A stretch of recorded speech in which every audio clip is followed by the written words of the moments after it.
Good morning, all my friends out there. Happy Friday, July 5th. So I hope that you all enjoyed yesterday's festivities. I wasn't on here yesterday because I had partaken in the 4 on the 4th, which was doing running 4 miles on the 4th of July first thing in the morning. And then of course I was enjoying all the festivities with my family, just kind of relaxing. I got to enjoy some time with some friends and it was wonderful and beautiful, and I hope yours was as well. Today's message is going to come to you courtesy of the Crow Tarot. Now I know you might be thinking, but Mel, it's the new moon. Why aren't we doing the moonology? You guys, I really wrestled with this one today, actually, because I really wanted to pull out the moonology deck right over here, but my crows were chatting at me this morning when I first got up, and they were everywhere. They were surrounding me.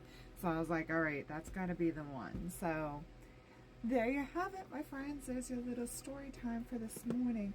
So with the new moon and the fact that Jupiter is in retrograde, my friends, we really need to be working on releasing even more than we have been recently. I know that we've all been kind of working on some of that shadow work, working on, woo! Okay, we've already got our cards. Working on letting go of the things that are no longer serving us, realizing that we're starting to vibrate a little bit higher, and sometimes some others aren't vibrating as high as we are. So we've really got to work on that letting go piece today. All right, so I'm going to grab all these cards, y'all.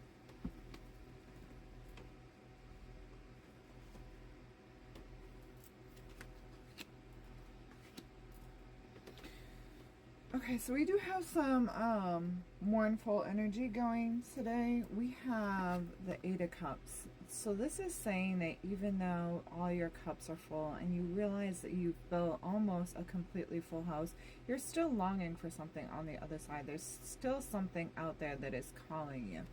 Me too, boo. Me too. So take time to reflect on that and just take time to decide if it is a good time for you to jump. I mean, we've got all those beautiful colors out in the mountains. The clouds are swaying, right? We understand we have the full cups, but we see the great adventure out there. We see the great wide somewhere. We see that there's so much out there that we're yet to experience. And sometimes, baby, you gotta follow that calling. Absolutely. I'm telling y'all, like, at some point in time, by this time next year, I want to be out in Peru.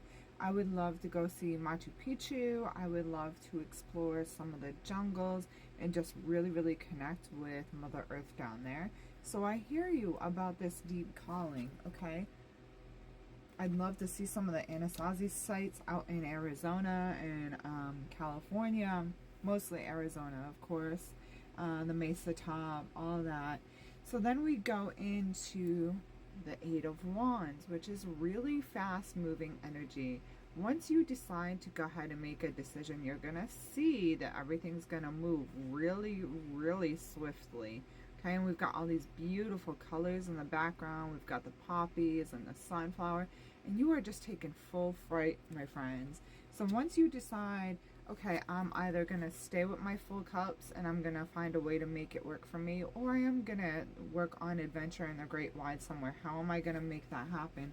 The moment that you make that decision, your wings are gonna take flight and you're gonna see that energy come really fast. And then we go into the Five of Pentacles. Okay, this is all about like getting our act together. Okay, we see these crows up in the tree, right? And they're having a beautiful time. They're enjoying the abundance of the greenery.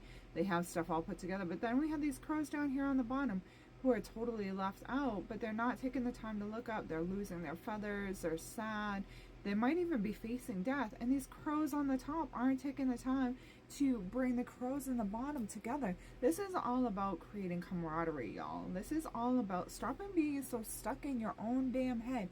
Take the time to look up or take the time to look down, depending on what situation you're in.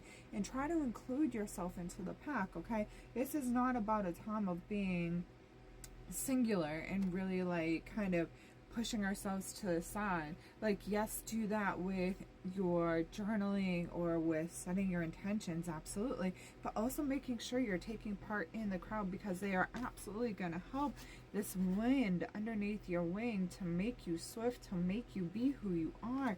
We've got to come together as one, y'all. We've got to stop leaving our brothers and sisters behind, whether we're enjoying the abundance of the tree and the greenery, or whether we're down here and we're not taking the time to look up and be like, hey, can you guys maybe reach out a hand to help me? Okay? So that's all about coming together. It's okay to long for something more. It's okay to long for something bigger. That's a natural feeling in life, especially the more that you start digging deep into all the different wonders of the world. The body's being uncovered now on Easter Island. You know, it's really natural to be like, I want to do more. I want to see more. Or decide, you know what I have is enough for me, no matter what. And enjoying the wind and the fluctuations and the feelings, but absolutely taking camaraderie with others is the way to go right now. I hope that message serves you well. And until next time, my friends, so much love. Namaste. I do have openings in the office today and tomorrow for Reiki healing and or card readings. And I will also be doing a shadow journaling workshop in Swansea, New Hampshire on Saturday the 13th at 5 p.m. if any of you want more information on that. So much love. Have a great weekend.